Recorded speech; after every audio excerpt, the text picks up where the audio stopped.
Welcome guys to my YouTube channel pharmacology tips and tricks. और आज का हमारा टॉपिक है डिसइंफेक्शन। राइट। तो चलिए स्टार्ट करते हैं विदाउट वेस्टिंग टाइम।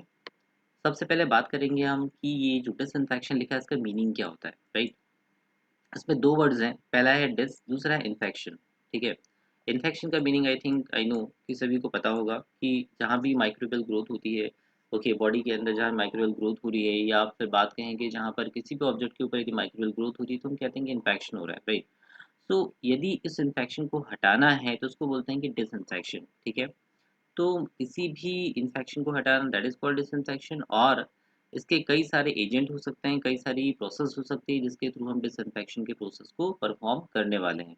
ठीक है। तो सिंपली हम कहें इसके डेफिनेशन के अकॉर्डिंग कि इट इज अ किलिंग और removing of organism which is capable to cause the infection. ठीक है। हमें ऐसे एजेंट को जो कि इन्फेक्शन को कॉज करते हैं उनको किल करना और उनको रिमूव करना। ठीक है। या तो उसको हम किल कर रहे हैं, या तो हम उसको रिमूव कर रहे हैं, या उसकी ग्रोथ को प्रिवेंट कर रहे हैं। इसी को हम कहते हैं disinfection. Okay. Now this process is accomplished by the chemical known as the disinfectant। अब ऐसे एजेंट या ऐसे केमिकल जो कि इस पूरी प्रोसेस को परफॉर्म करने वाले हैं इनको हम कहते हैं डिसइंफेक्टेंट। ठीक है। एजेंट या केमिकल जो कि डिसइंफेक्शन प्रोसेस को परफॉर्म करेंगे उसको हम कहेंगे डिसइंफेक्टेंट, और प्रोसेस का नाम हो गया disinfection. Okay. Now it is generally used for the inanimate object. ये एक इंपॉर्टेंट पॉइंट है यहाँ पर। This is similar to the sanitiser. दो चीजें हैं कि इन एनिमेट ऑब्जेक्ट पे इसका यूज किया जाता है और सैनिटाइजर के सिमिलर होता है। जैसे अभी लाइक कोरोना का टाइम था, तो कोरोना के टाइम में बहुत सारा सैनिटाइजर हमने यूज किया है। ठीक है ना। सैनिटाइजर नॉट ओनली कि लाइक हमने हैंड पे यूज किया है, इसके अलावा जितनी भी सर्फेसेज हैं, ओके, इन एनिमेट ऑब्जेक्ट है जो कि मूव नहीं कर सकते हैं, इनके ऊपर भी हमने सैनिटाइजर का यूज किया था। ठीक है। तो यहाँ पर हम क्या कर रहे हैं, एक्चुअली यहाँ पर हम बैक्टीरिया को या जो माइक्रोब्स हैं उसको हम क्या कर रहे हैं, किल कर रहे हैं या उसको रिमूव कर रहे हैं। ठीक है। इसी को हमने कहा था कि इन एनिमेट ऑब्जेक्ट पे यदि हम केमिकल एजेंट का यूज करते हैं, ओके, और इसके थ्रू हम यदि बैक्टीरिया को किल करते हैं तो इसको हम कहते हैं यहाँ पर डिसइंफेक्शन। ठीक है। जबकि इसी के सिमिलर एक और वर्ड है जिसको हम बोलते हैं कि एंटीसेप्टिक्स। ठीक है। एंटीसेप्टिक्स क्या होता है? तो एंटीसेप्टिक भी माइक्रोब्स को जो है रिमूव करता है या किल करता है, बट ये यूज होता है किसके ऊपर? लिविंग टिश्यू के ऊपर। ठीक है। दोनों चीजें हैं। पहला है कि डिसइंफेक्शन क्या होता है, तो इन एनिमेट ऑब्जेक्ट के ऊपर हम यूज करते हैं फॉर द रिमूविंग और किलिंग ऑफ द बैक्टीरिया। और एंटीसेप्टिक जो होता है इसमें भी माइक्रोब्स को हम रिमूव करते हैं, किल करते हैं, बट ये यूज होता है कहाँ पर? लिविंग टिश्यू के ऊपर, मतलब हम लोग यूज करते हैं। ठीक है। इसके अलावा तीसरा एक टर्म होता है जिसको हम बोलते हैं स्टेरलाइजेशन। है ना। स्टेरलाइजेशन के अंदर भी हम क्या करते हैं, माइक्रोब्स को किल कर रहे होते हैं, बट उसमें माइक्रोब्स के साथ में उसके जो स्पोर्स होते हैं या वेजिटेटिव पार्ट्स होते हैं उसको भी हम किल कर रहे होते हैं। ठीक है। इसलिए उसको हम कहते हैं स्टेरलाइजेशन, और उसका एफिशिएंसी ज़्यादा होता है। राइट। तो आगे हम बात करते हैं यहाँ पर characteristic of an ideal disinfectant. अब जो हम केमिकल यूज करने वाले हैं, जो एजेंट यूज करने वाले हैं, उसका आइडियल प्रॉपर्टीज क्या होनी चाहिए, मतलब कैसा वो होना चाहिए। राइट। तो लेके चलते हैं हम हाउस होल्ड आर्टिकल्स को ही लेके चलते हैं। ठीक है। घर के अंदर जो है आप लाइजॉल लेके आते हो या डिफरेंट अदर डिसइंफेक्टेंट लेके आते हो, जिसके थ्रू कि हम फर्श को साफ करते हैं, ऑब्जेक्ट को साफ करते हैं। राइट। तो कैसा वो होना चाहिए? आप खुद सोचिए कि उसमें यदि माइक्रोबियल एक्टिविटी अच्छे से नहीं होगी, एंटी माइक्रोबियल एक्टिविटी अच्छे से नहीं होगी, तो क्या आप उसको लेके आएंगे? नहीं लेके आएंगे। राइट। तो पहला हमारा ये है कि इसके अंदर गुड एंटी माइक्रोबियल एक्टिविटी होनी चाहिए, माइक्रोब्स को किल करना चाहिए, अदरवाइज का कोई मतलब ही नहीं है। दूसरा है सॉलिबिलिटी। अब सॉलिबिलिटी लाइक ऐसा तो है नहीं कि हम पूरी बॉटल लाए और बॉटल ला के हमने बाल्टी में डाला और पूरा का पूरा हमने यूज कर लिया एक ही टाइम में, है ना। ऐसा तो नहीं होता। हम क्या करते हैं, उसका कुछ ड्रॉप्स जो है, कुछ पर्टिकुलर क्वांटिटी जो है, हम कुछ लीटर्स ऑफ वाटर्स के अंदर या सॉल्वेंट के अंदर हम डिसॉल्व करते हैं। राइट। और उसको हम यूज़ करते हैं। तो सॉलिबिलिटी का मतलब है कि जो भी हम उसके अंदर ऐड कर रहे हैं, है ना, जैसे वाटर में ऐड कर रहे हैं तो वाटर में वो पूरी तरह से सॉल्युबल हो जाना चाहिए। ऐसा नहीं हो कि वो वाटर में सॉल्युबलाइज ही नहीं हो रहा हो। ठीक है। तो ये एक इम्पॉर्टेंट पैरामीटर है। तीसरा, स्टेबिलिटी। स्टेबिलिटी का मतलब है कि जिस काम के लिए हमने इसको लाया था, जिस काम की इसकी प्रॉपर्टीज हैं, लाइक जर्मिसिटल प्रॉपर्टी है ना, तो ऐसा नहीं होना चाहिए कि हमने यदि इसको लॉन्ग टाइम तक स्टोरेज करके रखा है तो उसकी जर्मिसिटल प्रॉपर्टी खत्म हो जाए, राइट? ऐसा नहीं हो कि ये इसकी एंटीबैक्टीरियल या जर्मिसिडल प्रॉपर्टी यदि आपने उसको लंबे टाइम तक स्टोर करके रख दिया हो तो ये खत्म हो जाए, ठीक है? तो नहीं होना चाहिए। नेक्स्ट है नॉन टॉक्सिसिटी। अब आप खुद सोचिए कि यदि आप जो यूज़ कर रहे हैं यदि वो आपके लिए टॉक्सिक है तो आप उसको कैसे यूज़ कर पाएंगे? हो सकता है उसकी फ्यूम्स आ रही हैं, हो सकता है कि आपके स्किन पे लग रहा हो, ठीक है? तो बाई चांस यदि स्किन पे लगता हो तो ये आपके लिए नॉन टॉक्सिक होना चाहिए, राइट? तो एनिमल और ह्यूमन बीइंग के लिए कैसा होना चाहिए? नॉन टॉक्सिक होना चाहिए but it have the germicidal property, right? पांचवा है होमोजेनिसिटी। होमोजेनिसिटी का मतलब होता है कि जो भी प्रिपरेशन हम बनाने वाले हैं, ओके, ये होमोजेनियस होना चाहिए। ऐसा नहीं होना चाहिए कि कहीं पे सॉल्यूशन के अंदर कहीं लम्प्स बन गए, कहीं पे बहुत ज़्यादा जो है वो सॉल्वेंट ऐड हो गया हो, तो लंपिंग नहीं होनी चाहिए, है ना? पूरा जो आपका सॉल्यूशन है वो होमोजेनियस दिखना चाहिए। नेक्स्ट है temperature effective. It must be effective at a room temperature, ठीक है? जनरली हम जो यूज़ करते हैं तो हमारा रूम टेम्परेचर ही होता है। ऐसा तो होता नहीं है कि हम घर पे एसी चला के रखते हैं उसके अंदर ही ये पर्टिकुलर इफेक्टिव होना चाहिए, है ना? या बहुत ज़्यादा टेम्परेचर पे इफेक्टिव होना चाहिए। जिस पे हम यहाँ पर रहते हैं, है ना? जिस रूम के अंदर हम रहते हैं उसका जो टेम्परेचर है उस पे ही इसको क्या होना चाहिए? इफेक्टिव होना चाहिए। नेक्स्ट है पेनिट्रेशन कैपेसिटी। अब जर्मिसिडल प्रॉपर्टी के लिए जर्म्स को खत्म करने के लिए इसकी पेनिट्रेशन प्रॉपर्टी कैसी होनी चाहिए? अच्छी होनी चाहिए, तभी इसका इफेक्टिविटी ज़्यादा आएगी। इसलिए हम कहते हैं कि penetration power proportional to the directly proportional to the effectivity. तो जो डिसइंफेक्टेंट जिसकी ज़्यादा पेनिट्रेशन पावर होती है उसकी इफेक्टिविटी भी अच्छी होती है, ठीक है? आगे चलते हैं। नेक्स्ट है non corroding and non staining, ठीक है? अब नॉन कोरोडिंग नॉन स्टेनिंग का मतलब यदि आपने किसी डिसइंफेक्टेंट को किसी आर्टिकल के ऊपर यूज़ किया है तो ऐसा नहीं हो कि उसमें कोरोजन लग जाए, है ना? वो कोरोड होना शुरू हो जाए, राइट? या उसके ऊपर कोई स्टेन चढ़ जाए, तो हम ऐसा बिल्कुल नहीं चाहेंगे कि वो कोरोड हो, उसमें इरोजन हो या उसके ऊपर स्टेन हो, है ना? इसलिए ये प्रॉपर्टीज जो है नॉन कोरोडिंग और नॉन स्टेनिंग उसके अंदर होनी चाहिए। नेक्स्ट है डीओडराइजिंग एबिलिटी। अब घर के अंदर मान लीजिए आपने जो है वो डिसइंफेक्टेंट यूज़ किया, है ना? फ्लोर को साफ किया, बट बैठने वाले बैठ ही नहीं पा रहे हैं, व्हाई? क्योंकि उसमें ऑडराइजिंग प्रॉपर्टी होगी, है ना? तो हमें यहाँ ऑर्डर नहीं चाहिए, हमें यहाँ क्या चाहिए? डीऑडराइजिंग एबिलिटी चाहिए। मतलब जो उसका स्मेल है वो स्मेल ना हो के फ्रेग्रेंस में होना चाहिए, ताकि आप वहाँ पे बैठ पाओ। नेक्स्ट है availability. It must be readily available, ठीक है? और ऐसा नहीं होना चाहिए कि मतलब वो अवेलेबल ही नहीं हो, इतना कॉस्टली हो गया कि हमें दिखाई नहीं दे रहा, है ना? तो ईजिली अवेलेबल होना चाहिए, पीपल्स की डायरेक्टली रीच में होना चाहिए। तो दीज आर सम प्रॉपर्टीज जो कि एक डिसइंफेक्टेंट के अंदर होना चाहिए, ठीक है? नाउ डिसइंफेक्टेंट के एग्जांपल्स कि कौन कौन से डिसइंफेक्टेंट होते हैं। तो जितने भी मैक्सिमम डिसइंफेक्टेंट होते हैं उनके अंदर phenol and phenolic compound present होता है, ठीक है? पहला हम देख लेते हैं फिनॉल एंड फिनोलिक कंपाउंड कि ये कैसे आया था, किसने इसको इन्वेंट किया था। तो Joseph Lister in 1867 first used it to reduce the infection of surgical wounds, ठीक है? एक साइंटिस्ट है जिसका नाम है जोसेफ लिस्टर। 1867 में इन्होंने सबसे पहले इन्फेक्शन कहाँ पर? सर्जिकल वुंड में। तो सर्जिकल वुंड के इन्फेक्शन को हटाने के लिए इसका पहली बार यूज किया था। नेक्स्ट है इसमें मोड ऑफ एक्शन, कैसे ये वर्क करता है? तो ये क्या करता है? साइटोप्लाज्मिक मेम्ब्रेन इसको डैमेज करता है, ठीक है? जो भी माइक्रोब्स हैं इस माइक्रोब की जो साइटोप्लाज्मिक मेम्ब्रेन होती है ये डायरेक्टली इस पे अटैक करता है, इसको डैमेज करता है, ठीक है? नेक्स्ट है स्पेक्ट्रम, कितना लेवल तक ये काम कर सकता है? तो ये बैक्टीरियासिडल भी है, फंजीसिडल भी है, वायरोसिडल भी है, बट स्पोरोसिडल बिल्कुल नहीं है, ठीक है? बैक्टीरिया को किल कर सकता है, फंगस को किल कर सकता है, वायरस को भी कर सकता है, बट स्पोरोसिडल नहीं है। स्पोरोसिडल मीन्स मतलब बैक्टीरिया वायरस के जो स्पोर्स हैं उसको किल नहीं कर पाएगा, ठीक है? तो एप्लीकेशन होता है इसका यूज मेनी कमर्शियल प्लेसेस। बहुत सारे कमर्शियल प्लेसेस पर हम देखते हैं कि लाइक ऑफिसेज हैं या फिर बड़े इंस्टीट्यूट्स हैं, इनके अंदर भी हम कई सारी जगह पे इनको यूज करते हैं, ठीक है? Its derivative is also used to disinfect a surgical like Rasol.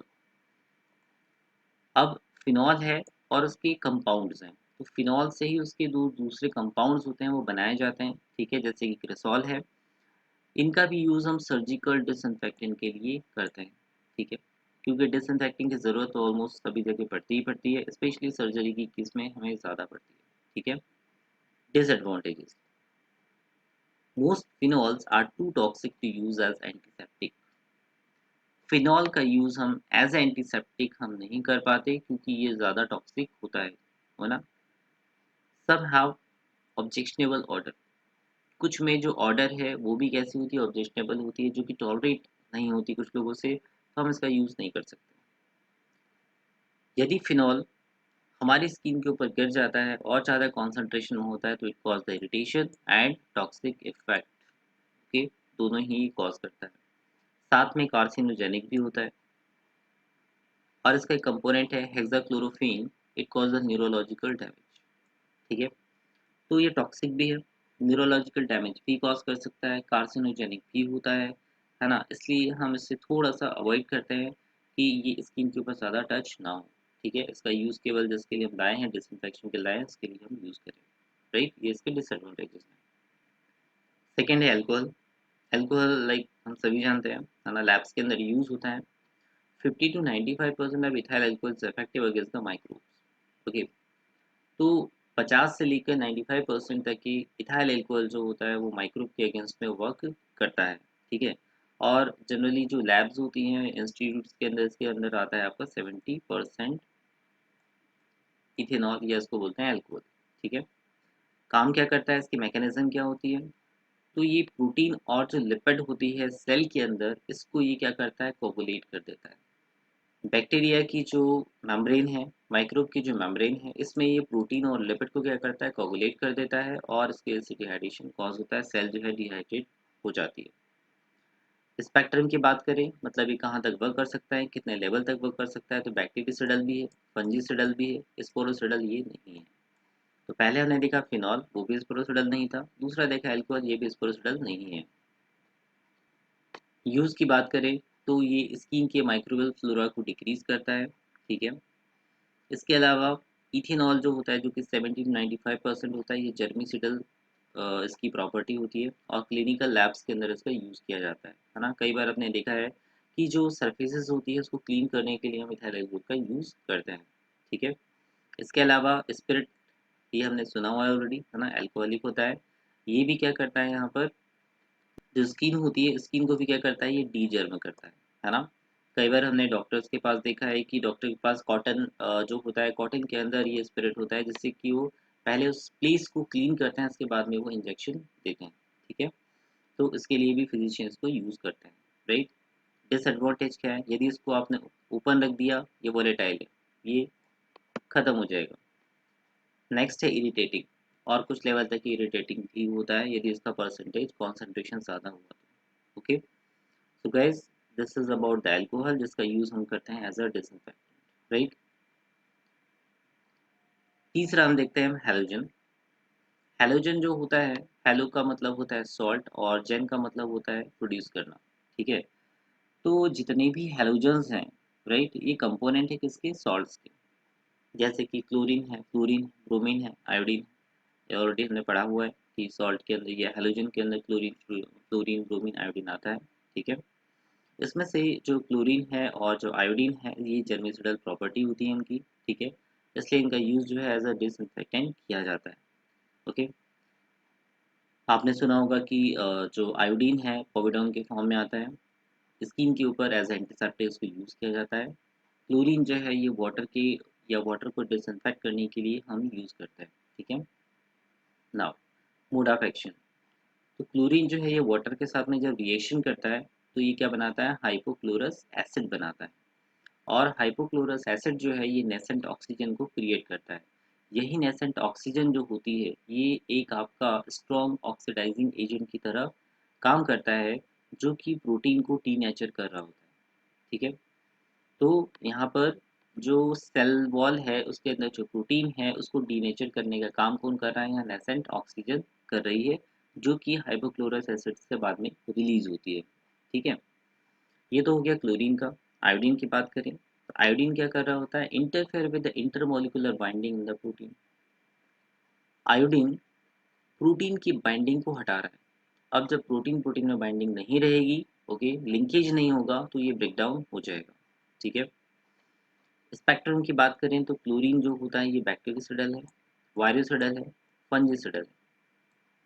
Iodine में एक स्पेशल कैरेक्टरिस्टिक यहाँ पर हमें देखने को मिल रहा है कि बैक्टीरियोसिडल भी है, वायरोसिडल भी है, फंजिसिडल भी है एंड स्पेरोसिडल भी है। ठीक है, इसलिए जो आयोडीन होता है ये एक बेटर डिसइंफेक्टेंट है और एज एंटीसेप्टिक भी ये वर्क करता है।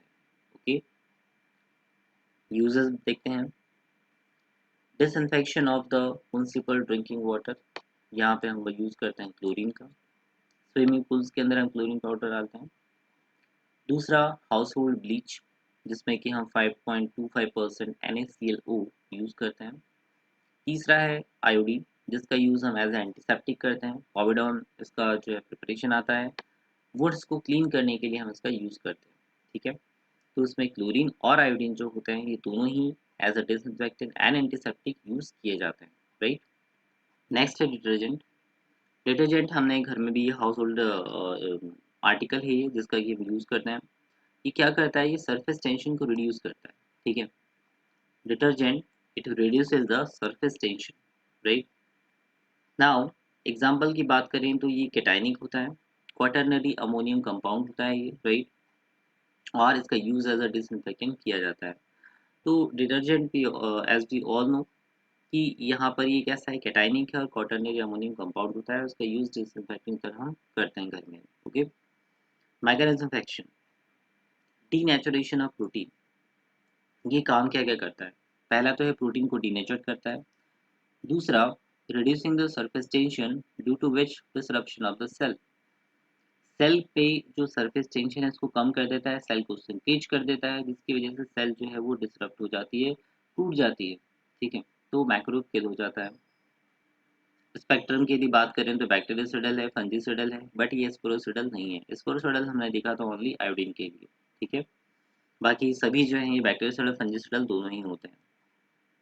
कहाँ कहाँ यूज करते हैं हम, sanitation of the food and beverage utensils in the restaurant and home, ये सबसे कॉमन है। Used in cosmetic preparation as a disinfectant, कुछ कॉस्मेटिक प्रिपरेशन में भी यूज करते हैं। इसके अलावा फ्लोर वॉल है ना, सर्फेसेज घर पे है, इंस्टीट्यूट में है, या फिर कहीं ऑफिस में है, पब्लिक प्लेसेस पे है, उन सभी जगह हम उसको क्लीन करने के लिए इसका यूज करते हैं। ठीक है, नेक्स्ट है हाइड्रोजन पेरोक्साइड H2O2। तो ये जनरली हम सभी ने यूज किया हुआ ऑलरेडी। ठीक है, कि कहीं भी डैब्रिस को निकालना हो, स्किन के अंदर कहीं डैब्रिस हो उसको निकालना हो, वुड्स को क्लीन करना हो। ओके, तो इसमें ऑक्सीडाइजिंग प्रॉपर्टी होती है। इसके अलावा बैक्टीरियोसिडल फंजीसिडल होता है, बट ये भी वायरोसिडल नहीं होता है ना, वायरस पे वर्क नहीं करेगा। Use for the cleaning of woods, जैसे कि हमने आयोडीन की बात करी थी, आयोडीन के साथ साथ में H2O2 का यूज भी हम वुड्स को क्लीनिंग के लिए करते हैं। Right, so guys this is all about the disinfectant और इसके जो प्रॉपर्टीज हैं and its types. Next lectures में पढ़ेंगे कौन कौन से फैक्टर है जो कि डिसइंफेक्टेंट को अफेक्ट करते हैं। तो आज की क्लास में इतना ही, थैंक यू वेरी मच।